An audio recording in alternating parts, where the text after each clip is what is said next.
Breaking news చూస్తున్నారు. ప్రపంచంపై యుద్ధ మేఘాలు కమ్ముకుంటున్నాయా అంటే అవుననే మాట వినిపిస్తోంది. నేషనల్ ఎమర్జెన్సీ ప్రకటించాడు ట్రంప్. హమాస్ కు రెండోసారి ట్రంప్ మాస్ వార్నింగ్ ఇస్తున్నాడు. హమాస్ కు ట్రంప్ 72 గంటల డెడ్ లైన్ విధించడం జరిగింది. బంధనులు వదలకపోతే నరకం అంటే ఏంటో చూపిస్తానంటూ చెప్పుకొచ్చాడు ట్రంప్. సర్వనాశనం చేస్తా అంటున్నాడు. 6 గాజాను స్వాధీనం చేసుకుని తిరుగుతా అంటున్నాడు. అక్కడ రియల్ ఎస్టేట్ ని డెవలప్ చేస్తా అంటున్నాడు. హమాస్ కి సంబంధించి హమాస్ ని పూర్తిగా తుదుముట్టించడమే లక్ష్యంగా ఇటు అమెరికా ఇప్పుడు రంగంలోకి దిగిందా? మరి ముఖ్యంగా ఇజ్రాయెల్ ఏం చేయబోతోంది? ఎందుకంటే అక్కడ కేబినెట్ భేటీకి సంబంధించి చర్చ జరుగుతోంది. కేబినెట్ భేటీ తర్వాత ఏం జరిగే అవకాశం ఉంది? కాల్పుల విరమణ ఒప్పందాన్ని హమాస్ ఉల్లంఘించిందంటూ ట్రంప్ చెప్పిన పరిస్థితి. ఇన్ఫాక్ట్ అమెరికా కావచ్చు, ఇజ్రాయెల్ కావచ్చు చెప్తున్న పరిస్థితి కాదు, ఇజ్రాయిలే కాల్పుల విరమణ ఒప్పందాన్ని ఉల్లంఘించింది అంటూ కూడా హమాస్ చెబుతోంది. హమాస్ పై యుద్ధం విషయంలో తగ్గేదే లేదంటున్నాడు ట్రంప్. ట్రంప్ మాటలను బెదిరింపులుగానే చూస్తామంటోంది హమాస్. ఈ నేపథ్యంలో శనివారం గడువు విధించాడు. అంటే ఇంకొక 72 గంటలు మాత్రమే టైం ఉంది. ఈ 72 గంటల్లోనే విడిచిపెడుతుందా హమాస్? కానీ హమాస్ మాత్రం ఒకటే అంటోంది, బందీల విడుదలను మీరే ఆలస్యం చేస్తున్నారు, మీ చర్యల వల్లే బందీల విడుదల ఆలస్యం అవుతోందంటూ ఇజ్రాయెల్ వైపు వేలెత్తి చూపిస్తోంది. ఈ నేపథ్యంలో ఒకవేళ హమాస్ కనుక బందీలను విడిపించకపోతే ఏం జరగచ్చు? ఈ 72 గంటల తర్వాత ఇక నేరుగా అమెరికానే రంగంలోకి దిగే అవకాశం ఉందా? ఇంతవరకు ఇజ్రాయెల్కి సంబంధించి మాత్రమే పరిణామాలను చూసాం. నేరుగా ఎక్కడా కూడా రంగంలోకి దిగిన పరిస్థితి లేదు అమెరికాకు సంబంధించి. ఈజిప్ట్ కూడా ఆందోళన ఉంది, ఎందుకంటే మధ్యవర్తిత్వం అంశానికి సంబంధించి హమాస్కి ఇజ్రాయెల్కి. ఈ నేపథ్యంలో ఎవరి ఆందోళన ఏ స్థాయిలో ఉంది? ట్రంప్ నేరుగా రంగంలోకి దిగితే ఇజ్రాయెల్కి సంబంధించి అఫ్కోర్స్ అక్కడ ఉంటుంది, కానీ నేరుగా ట్రంప్లో రంగంలోకి దిగినప్పటికీ ఇజ్రాయెల్ పనే ఉంటుంది. ఈ నేపథ్యంలో అప్పుడు ప్రపంచ యుద్ధంగా మారే అవకాశం ఉందా? మరో ప్రపంచ యుద్ధాన్ని ఇప్పుడు ప్రపంచం చూడబోతోందా? మాట్లాడుకునే ప్రయత్నం చేద్దాం. మనతో పాటు జియోపాలిటిక్స్ ని ఎప్పటికప్పుడు అంచనా వేస్తూ జియోపాలిటిక్స్ కి సంబంధించి తన అంచనాలని, తన విశ్లేషణను అందిస్తున్న అనలిస్ట్ కోటేశ్వరరావు కూడా మనతో పాటు లైవ్ జాయిన్ అవుతున్నారు. కోటేశ్వరరావు గారు, గుడ్ ఆఫ్టర్నూన్ అండి. కోటేశ్వరరావు గారు, నిన్న ఈవినింగ్ మనం మాట్లాడుకోవడం జరిగింది, కానీ ఇంత క్యాప్లోని ఒక ఇజ్రాయెల్కి సంబంధించి ఇజ్రాయెల్ చర్చలు జరుపుతోంది, ఏకంగా క్యాబినెట్ భేటీ అవుతోంది, వార్ క్యాబినెట్ కూడా భేటీ అవుతున్నట్టుగా కొన్ని వార్తలు వస్తున్నాయి. At the same time IOC company oil కార్పొరేషన్కి సంబంధించి ఇవి కూడా భేటీగా అవుతున్నట్టుగా తెలుస్తోంది. సో వాటి విషయంకి వెళ్ళకన్నా ముందు నేరుగా ట్రంప్ కనుక రంగంలోకి దిగితే ఇంకా సిచ్యువేషన్ మారిపోయే అవకాశాలు ఉన్నాయని కూడా చర్చ జరుగుతోంది. ఏం జరగచ్చండి? ఇప్పుడు హమాస్ ఇజ్రాయెల్ మీద ఒప్పందాన్ని ఉల్లంఘించింది ఇజ్రాయెల్. అందువలన మేము నిరవధికంగా బందీలను అప్పగించడం నిలిపివేశామని చెప్పేసి హమాస్ ప్రకటించింది. అది నిన్న మొన్న జరిగినటువంటి పరిణామం. కానీ అంతకంటే ముందే హమాస్ని, అదేవిధంగా గాజా పౌరుల్ని, మొత్తం పాలస్తీనియన్లని లేదా అరబ్ ప్రాంతంలో ఉన్నటువంటి దేశాలన్నింటినీ కూడా రెచ్చగొట్టే విధంగా డొనాల్డ్ ట్రంప్ గాజాను మొత్తం పాలస్తీనియన్లు ఖాళీ చేయాలి, వాళ్ళు ఈజిప్టు లేదా జోర్డాన్ కు వెళ్ళాలి, దాన్ని మేము స్వాధీనం చేసుకుంటామని చెప్పేసి ప్రకటించినటువంటి పెద్ద మనిషి ట్రంప్. అంటే ఎవరిని రెచ్చగొడుతున్నారు అనేటువంటిది మనకి ఇక్కడ స్పష్టంగా అరటిపండు వలిచి చేతులు పెట్టినట్టు కనిపిస్తూ ఉంది. అందువలన ఒకవేళ హమాస్ ఉల్లంఘించేట్లయితే ఏ విధంగా ఉల్లంఘించిందో ప్రపంచానికి చెప్పాలి. లేదు ఇజ్రాయెల్ ఉల్లంఘించినట్లయితే ప్రపంచానికి ఆ విషయం కూడా మూడో దేశంగా ఉన్నటువంటి అమెరికా లేదా మరొక దేశం చెప్పాలి. అలా కాకుండా మేమే స్వాధీనం చేసుకుంటాము, దానికోసం యుద్ధం చేయక్కర్లేదు, మేము స్వాధీనం చేసుకుంటాము, హమాస్ అనేటువంటిది చాలా డల్ అయిపోయింది, చాలా బలహీనంగా ఉంది అని ఈ విధంగా రెచ్చగొట్టడం అనేటువంటిది అమెరికాకి ఏ విధంగా సమర్థనీయము అనేటువంటిది ఇవాళ ప్రశ్న. దీన్నే కనుక కొనసాగించేట్లయితే, ఒకవేళ ఏ కారణంతో అయినా కనుక సాగనించేట్లయితే ప్రపంచంలో ఏ ప్రాంతాన్నైనా ఏదో ఒక సాగుతోటి ఆక్రమించుకోవడానికి అమెరికా తెగబడుతుంది అనేటువంటి ఆందోళన కూడా వెల్లడవుతున్నాయనేది మనం గమనించాలి. అందువల్ల ఈ స్థితికి ఈ విధమైనటువంటి రెచ్చగొట్టే ప్రకటనలో ట్రంప్ అమెరికా మానుకోనట్లయితే ప్రపంచంలో ఉన్నటువంటి ముఖ్యంగా పశ్చిమాసియాలో మా మిడిల్ ఈస్ట్ లో ఉన్నటువంటి దేశాలన్నీ కూడా ఎవరికి వాళ్ళు అప్రమత్తమయ్యి ఆయుధాలని ఓడిపోతారా గెలుస్తారా అది వేరే అంశం. కానీ ఎవరి రక్షణకు వాళ్ళు జాగ్రత్తలు తీసుకునేటువంటి పరిణామాలు తలెత్తితే అది మరికొన్ని కొత్త ఉద్రిక్తతలకు దారి తీసేటువంటి అవకాశం ఉందనేది నా అభిప్రాయం. కానీ ఇక్కడ అంటే బైడెన్ సందర్భంలో చూసాం, అంటే ముందు ఇజ్రాయెల్ని అంటే వెనకాల నుండి నడిపించాడు అనే ఒక చర్చ జరిగింది. సో ఇటువంటి సినారియోలో ట్రంప్ ఎందుకు నేరుగా దిగుతా అంటున్నాడు? అంటే ఇజ్రాయెల్ని ముందుకు నడిపించి వెనకాల నుండి నడిపించే అవకాశం ఉంటుంది, కానీ ఎందుకు నేరుగా ట్రంపే రంగంలోకి దిగాలనుకుంటున్నాడు? అంటే అమెరికాని ఎందుకు రంగంలోకి దించాలనుకుంటున్నాడు గాజా పైన? నిజానికి బైడెన్ అమలు జరిపిందైనా లేదా ట్రంప్ ఇప్పుడు చెప్తున్న దానికైనా దాని వెనకాల ఉన్నటువంటి ఉద్దేశం ఒకటే. అయితే బైడెన్ తన వాంఛను బహిరంగంగా చెప్పలేదు. చెప్పకుండానే గాజాను సర్వనాశనం చేయించినటువంటి వ్యక్తి బైడెన్. దాదాపు 70% గాజాలో ఉన్నటువంటి భవనాలు ఇవన్నీ కూడా పనికిరాకుండా పోయాయి. మానవ నివాసాలు అక్కడ అసాధ్యం అనేటువంటిది తేలింది కదా. ఎందుకు చేయించాడు అంటే డెఫినెట్ గా ఆ ఉద్దేశం, ఆ దురుద్దేశం లేదా ఆ దుష్ట ఆలోచన అనేటువంటిది బైడెన్ కూడా ఉన్నది. కాకపోతే అతను బహిరంగంగా చెప్పలేదు. ఇప్పుడు మొత్తం అంతా కూడా ఇప్పుడు దాని పునర్నిర్మాణ సమస్య అనేటువంటిది ఇప్పుడు ముందుకు వచ్చింది కనుక ఆ పునర్నిర్మాణం పేరుతోటి ఆ ప్రాంతాన్ని ఆక్రమించాలి, ఆ సాగుతో ఆక్రమించాలి అనేటువంటిది ఆ తెగింపుకు ట్రంప్ ఇప్పుడు బహిరంగంగా చెప్తున్నాడు. అయితే దీన్ని ప్రపంచం సహిస్తుందా? సహించేటువంటి అవకాశమే లేదు. ఇప్పటికే అరబ్ దేశాలన్నీ కూడా స్పష్టంగా చెప్పాయి, దాన్ని మేము ఎట్టి పరిస్థితుల్లోనూ అంగీకరించాం. గాజా పునర్నిర్మాణం లేదా పునరుద్ధరణ అనేటువంటిది మేమంతా చూసుకుంటాము అని చెప్పేసి ఆ దేశాలన్నీ కూడా స్పష్టంగా చెప్పాయి. సౌదీ అరేబియా కూడా మీ దగ్గర చాలా భూమి ఉంది, మీ ప్రాంతంలోకి పాలస్తీనా వాళ్ళనందరినీ తీసుకెళ్లి అక్కడ సెటిల్ చేయండి అని నెతన్యాహు చెప్పినటువంటి దాన్ని కూడా సౌదీ అరేబియా రాజు నిర్బంధంగా ఖండించాడు, తిరస్కరించాడు. జోర్డాన్ కూడా అదే చేసింది. ట్రంప్ తో భేటీ అయినటువంటి జోర్డాన్ కింగ్ అబ్దుల్లా కూడా అదే విధమైనటువంటి ప్రకటన చేశారనేది మనం గమనించాలి. అందువల్ల అంత తేలిక అయితే కాదు, చెప్పినంత తేలికగా ఒక ప్రాంతాన్ని స్వాధీనం చేసుకోవడం ఇవాళ ఉన్నటువంటి పరిస్థితుల్లో అనేది చెప్పుకోవచ్చు. అంటే ఇక్కడ హమాస్ ని కేవలం టార్గెట్ చేస్తున్నాడు అనుకోవాలా, లేకపోతే గాజాని ఆక్యుపై చేయాలనుకునే ఒక ఇంటెన్షన్ ఇక్కడ కనిపిస్తోందా, లేకపోతే రెండింటిని ఇక్కడ చూడాలా? హమాస్ అనేటువంటిది ఈ ముఖ్యంగా అమెరికాకు ఒక సాకు. ఎందుకు అంటే గతంలో మనం చూసాం, పాలస్తీనా విముక్తి కోసం యాసర్ అరాఫత్ నాయకత్వంలో ఏర్పడినటువంటి పిఎల్ఓని ఉగ్రవాదులని లేకపోతే మరొక పేరుతోటి అణిచివేయడానికి ప్రయత్నించారు. అదంతా జరిగిన తర్వాత అనేక కొత్త సంస్థలు ఉనికిలోకి వచ్చిన తర్వాత, పాత సంస్థలు తెరమరుగైన తర్వాత తాజాగా పాలస్తీనియన్ల అభిమానాన్ని పొందింది. అదే విధంగా ఒక సాయుధ శక్తిగా ముందుకొచ్చింది హమస్. అందువలన హమస్ అనేటువంటి దానికి ఉగ్రవాద ముద్ర వేసి దాన్ని అణిచివేసేస్తే ఇక మొత్తంగా పాలస్తీనియా యొక్క ప్రతిఘటనని నివారించవచ్చు.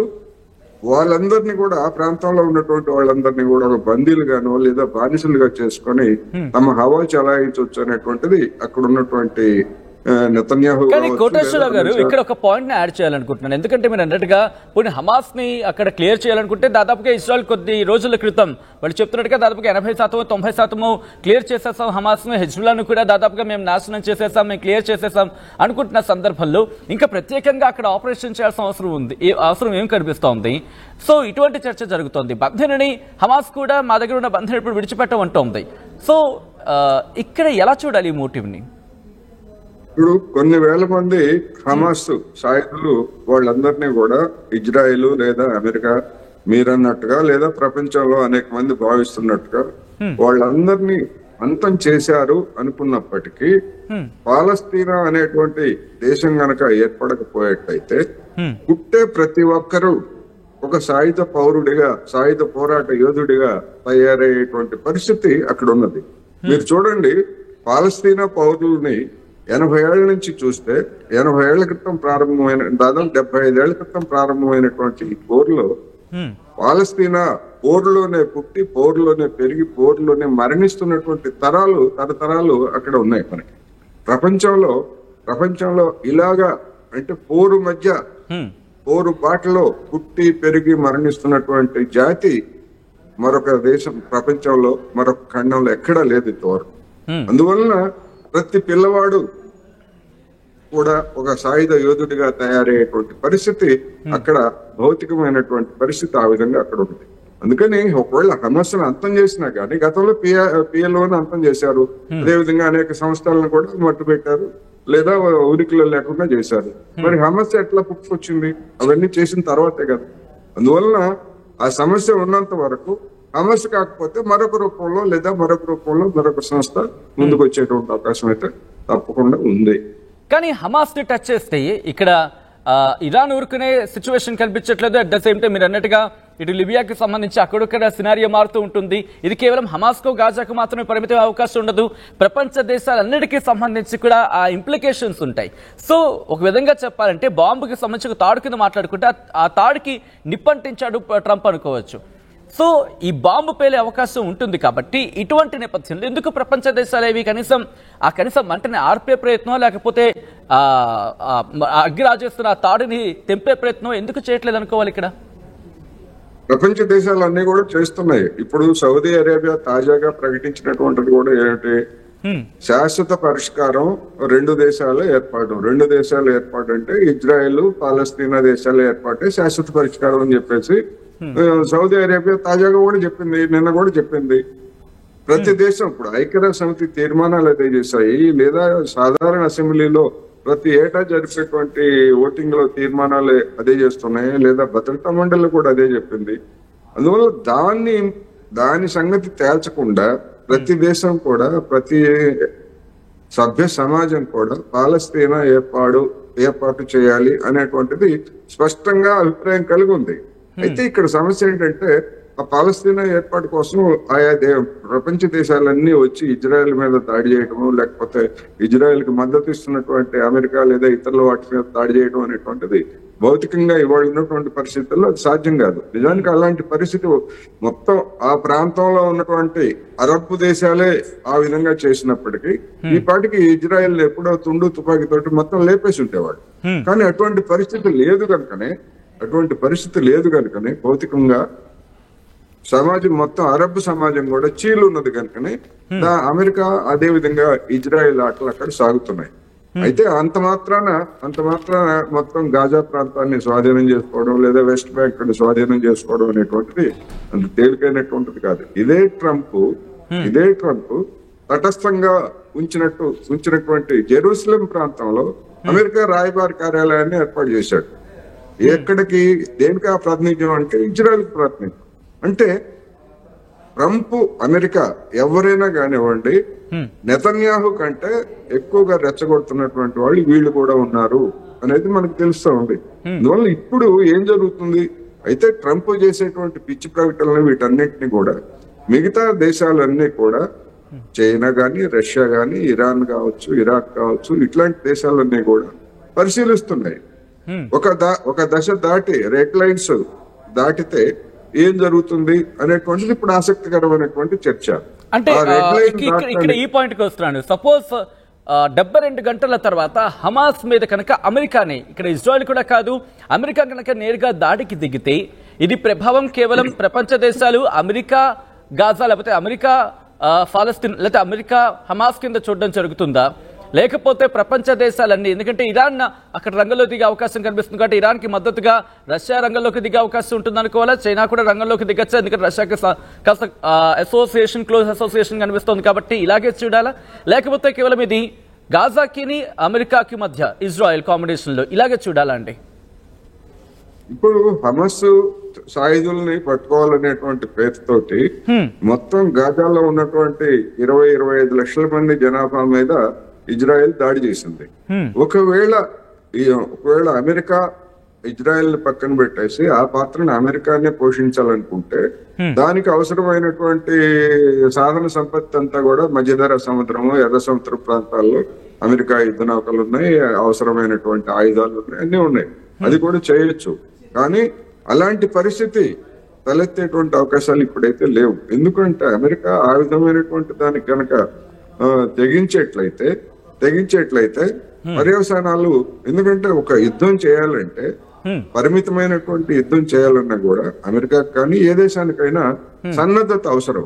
అలాంటి సన్నద్ధత లేకుండా శనివారం నాటికి మీరు బందీలను విడుదల చేయకపోయేట్లయితే ఆదివారం నాటి దాడి చేస్తాను అని కనుక అనేట్లయితే దానికి తగినటువంటి ఫలితాన్ని అమెరికా గాని లేదా ఇజ్రాయెల్ గాని అనుభవించాల్సి వస్తుంది. ఎందుకంటే ఆ ప్రాంతంలో ఇప్పుడు హౌతీస్ సాయుధులుగా ఉన్నటువంటి వాళ్ళు కావచ్చు, లేదా వాళ్ళ వెనకాల ఉన్నటువంటి ఇరాన్ కావచ్చు, వాళ్ళ దగ్గర ఉన్నటువంటి ఆయుధాలు కావచ్చు, ఇవన్నీ కూడా మనం గమనంలోకి తీసుకున్నప్పుడు అమెరికా కానీ ఏ దేశమైనా సాధారణ పరిస్థితుల నుంచి యుద్ధానికి పోవాలంటే దానికి అవసరమైన సన్నాహాలు కావాలి.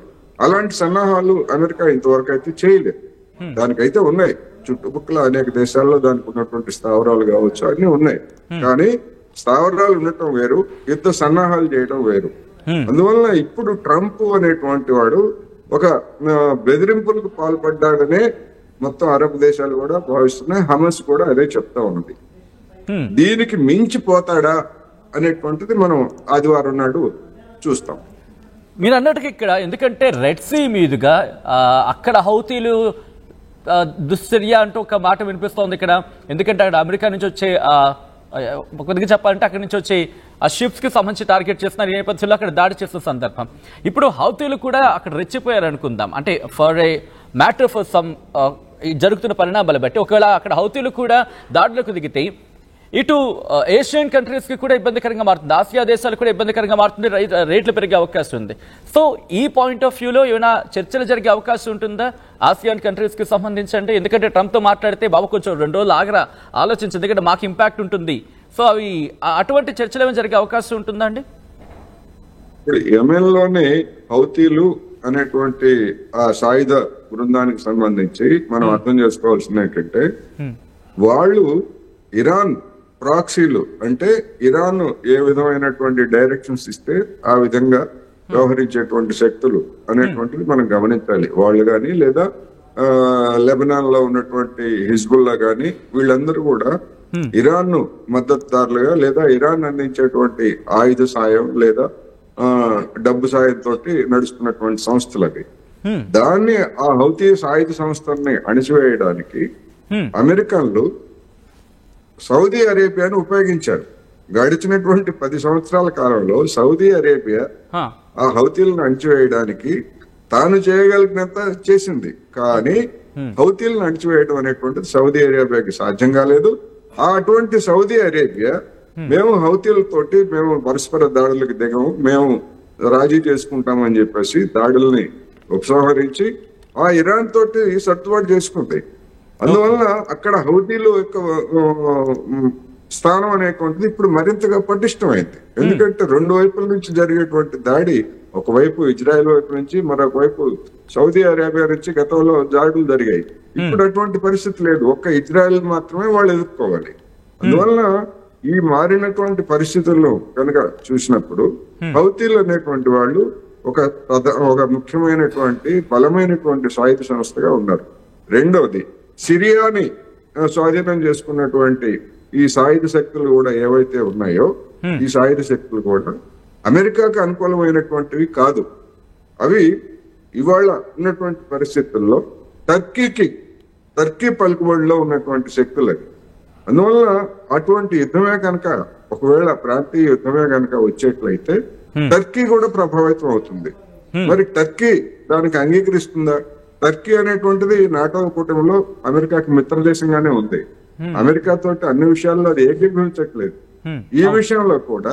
అందుకనే అక్కడ సిరియాలో అసద్ ప్రభుత్వాన్ని కూల్చివేసిన తర్వాత అది ఆ సిరియా అనేటువంటిది అమెరికా చేతుల్లోకి పోకుండా టర్కీ తన చేతుల్లోకి తీసుకుంది.